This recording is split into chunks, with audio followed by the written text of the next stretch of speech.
Pessoal, como vocês sabem, a PGR denunciou aí o Bolsonaro pedindo quase 40 anos de prisão. E meus amigos, a indignação já vai ficar aqui no começo do vídeo. Será que eles acham que o povo brasileiro é burro?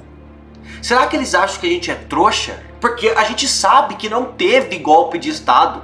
A gente sabe muito bem o que está acontecendo. A gente sabe que isso é perseguição política. Ainda mais agora que o Lula está derretendo. E saiu pesquisas que Bolsonaro ganharia com tranquilidade as eleições. Com tranquilidade, sendo ele, sendo o Tarcísio, sendo a Michelle, sendo quem ele indicasse, ganharia do Lula. Aí, numa tentativa desesperada, eles querem colocar o Bolsonaro na cadeia. Mas eu quero deixar vocês muito bem avisados de que isso é uma grande perseguição e não deve ocorrer, porque se ocorrer, coisas graves irão começar a acontecer no Brasil. Primeiro eu quero te mostrar que isso é uma grande farsa, olha aí.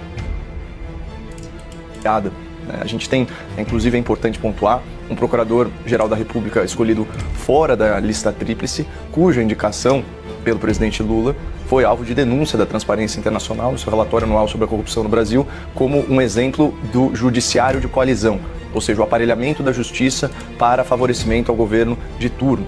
Então esse é um ponto a ser observado. O segundo ponto a ser observado é que o fio condutor de toda a narrativa do golpe seria uma espécie de ataque ao sistema eletrônico de votação, que segundo aqui as informações às quais eu tive acesso, começa em 2021. Acontece que existe uma confusão tremenda aqui do que seria atacar o sistema eletrônico de votação e criticá-lo. Que eu saiba, isso é uma democracia e esse ainda é um direito, especialmente considerando que o registro impresso do voto eletrônico é uma pauta do ex-presidente Bolsonaro desde que ele é parlamentar. Na verdade, a única lei que ele conseguiu aprovar de sua autoria ao longo de décadas no parlamento foi justamente essa. E não foi uma aprovação qualquer. Em 2015, 433 deputados federais e apenas 7 votaram contra. 433 deputados federais votaram a favor do registro impresso do voto eletrônico. Só 7 votaram contra. O Senado, por sua vez, endossou essa aprovação. Ela foi vetada pela senhora Dilma Rousseff. O veto foi derrubado. E aí depois, o Supremo Tribunal Federal arranjou algum pretexto para considerar inconstitucional o registro impresso do voto eletrônico. Sendo que, obviamente, o eleitor apenas faria a verificação e esse voto seria depositado numa urna à parte. Por que isso é muito importante? Para que fique bem claro que criticar o atual sistema eletrônico de votação, quando eu digo atual sistema eletrônico de votação, é o sistema de urnas eletrônicas de primeira geração, que por uma coincidência incrível, apesar das insistentes manifestações de que o nosso sistema eleitoral é um paradigma para o resto do mundo, ninguém copia. Só o Brasil, enquanto grande democracia, opera nesse atual sistema. Ora, se ele é tão sofisticado, se ele é tão à prova de fraudes, por que será que outros países não utilizam essa mesma sistemática? Isso é uma questão para reflexão, porque fazer disso um assunto tabu que não pode ser sequer debatido é ruim. Eu não consigo imaginar, só para fechar, Juliana, uma pacificação social do Brasil sem o registro impresso do voto eletrônico, sem a anistia agora para esses mais 34 denunciados, mas também os do 8 de janeiro, e também o retorno da elegibilidade do ex-presidente da República. É uma grande vergonha, meus amigos, uma vergonha. Eles estão dizendo que o golpe começou lá em 2021, com Bolsonaro criticando as urnas. Aonde é que está escrito que a verdade absoluta é o que o ministro Barroso diz?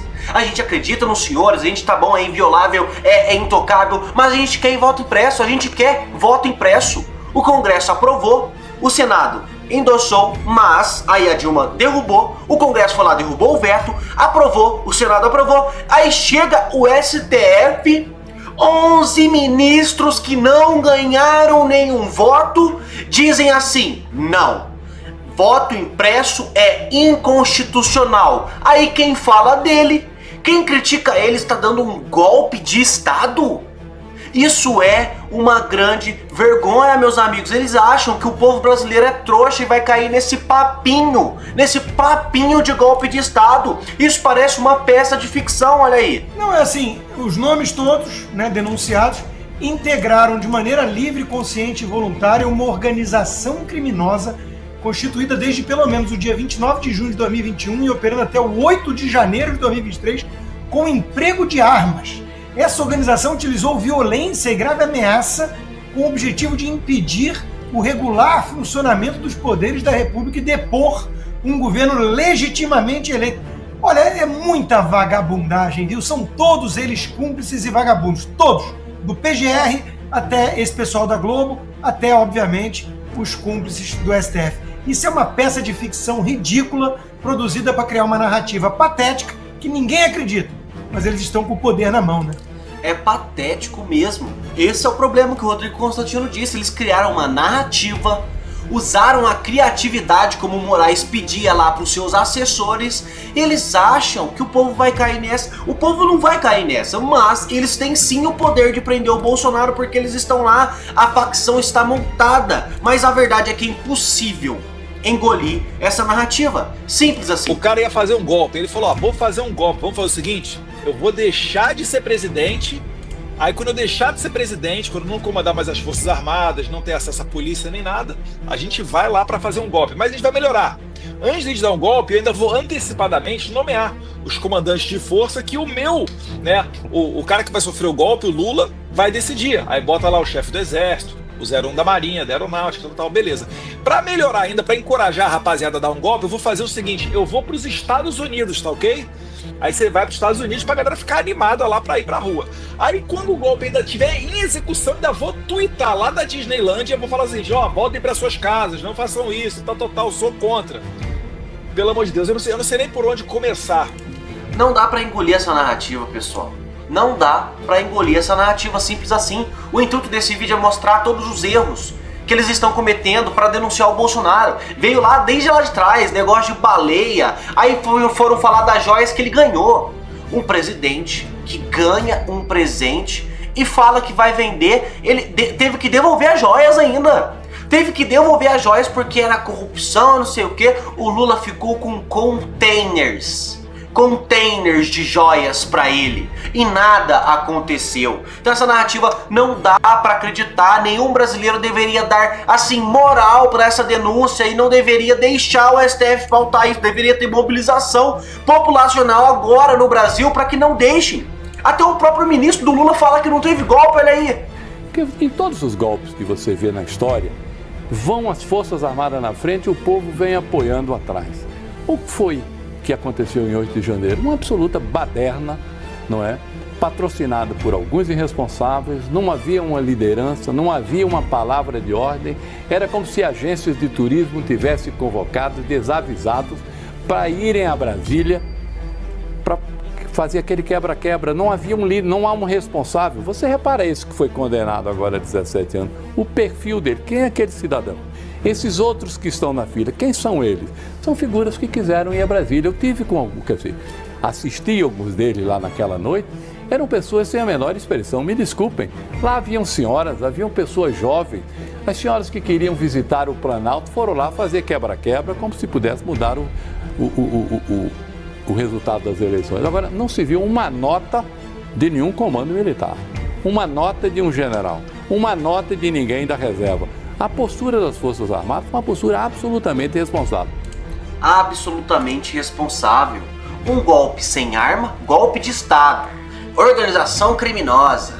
Golpe de Estado armado, tá lá escrito também na denúncia. Não tinha armas, não tinha um líder. Bolsonaro pediu para todo mundo voltar para casa. Felipe Martins foi preso como se ele tivesse viajado para os Estados Unidos correndo e depois provaram que ele não saiu, que ele não fugiu. Eles estão tentando, criaram várias narrativas durante o ano e tentaram interligar desde lá atrás com a reunião com os embaixadores. O golpe começou quando o Bolsonaro criticou a urna. Meus amigos, não dá. E o povo brasileiro não é burro, porque eu quero mostrar isso aqui, ó. Essa matéria é pra vocês. O brasileiro não é otário. Maioria dos brasileiros acredita que não houve tentativa de golpe de Estado no dia 8/1 de 2023. Tá aqui, ó, na Gazeta do Povo, olha só. Mais de 80% dos brasileiros não veem uma tentativa de golpe de Estado nos atos do 8 de janeiro de 2023. De acordo com a pesquisa Atlas Intel, aquela pesquisa que sempre pende pro lado do Lula, sabe? Que sempre dá aquelas porcentagens a mais pro Lula que a gente sabe, divulgada na segunda-feira, exatamente um ano após a manifestação que levou à invasão e depredação da sede dos Três Poderes em Brasília. O levantamento aponta que apenas 18% dos entrevistados consideram que houve uma tentativa de ruptura de poder. Outros 34% acreditam que as invasões ocorreram por fanatismo político e polarização, enquanto 20% atribuem a uma fraude eleitoral. O patriotismo foi apontado por 2%. Do total, 74% discordam de ação de manifestantes que ocuparam os três poderes, ok, e 59% consideram completamente injustificada, ok, é errado. Teve um quebra-quebra. As pessoas que começaram, as pessoas que foram na frente ali, que realmente quebraram tudo, tem que responder com penas para quebra-quebra, com penas para baderna, pagar ali aquela multa, pagar aquele item que quebrou, né? Às vezes aí um tempinho de reclusão, um tempo de funções aí, né? Varrer o chão da cidade, catar o lixo da cidade. Assim seriam as penas, mas 17 anos de cadeia não foi um golpe de Estado. Todos os brasileiros sabem que não foi um golpe de Estado e eles vão fazer de tudo para que você engula essa narrativa de uma vez por todas, para que coloquem o Bolsonaro na cadeia, só que o brasileiro não vai cair nessa, tá? E eu queria trazer outra notícia para vocês, que é o seguinte: o Alexandre de Moraes, ele está sendo alvo nos Estados Unidos de uma ação conjunta, sabe de quem? De Trump e da plataforma da plataforma Rumble. Isso mesmo, uma ação conjunta da empresa do próprio Trump, olha só. A empresa de mídia do presidente dos Estados Unidos, Donald Trump, e a plataforma de vídeos Rumble entraram com uma ação conjunta em um tribunal federal americano contra o ministro do Supremo Tribunal Federal, Alexandre de Moraes. O processo foi movido em distrito na Flórida, onde o Rumble está sediado. As plataformas afirmam que recentes ordens de Moraes, determinando que o Rumble feche a conta do influenciador bolsonarista Alan dos Santos e forneça os seus dados de usuário, violam a soberania dos Estados Unidos, a Constituição americana e as leis do país. As ordens de Moraes foram emitidas de forma sigilosa e proíbem que o Rumble divulgue seu teor. Rumble saiu do Brasil em dezembro de 2023 devido do que descreveu como diversas ordens injustas de censura emitidas por Moraes para banir da plataforma criadores de conteúdo e figuras públicas, incluindo parlamentares. Na época, Moraes determinou que Rumble mantivesse sigilo sobre essas ordens. Não foi eu que tô mandando não, viu? Não podem falar. Ameaçando a empresa com a interrupção de seus serviços no Brasil, né? E caso não cumprisse imediatamente. Meus amigos, isso aqui é muito grave. O Alexandre de Moraes mandava censurar e avisava a Rumble: olha, se vocês falarem que foi eu que mandei censurar, eu vou tirar vocês do Brasil. Vou cancelar a plataforma do Brasil. Isso é uma grave interferência até na soberania dos Estados Unidos. Olha só.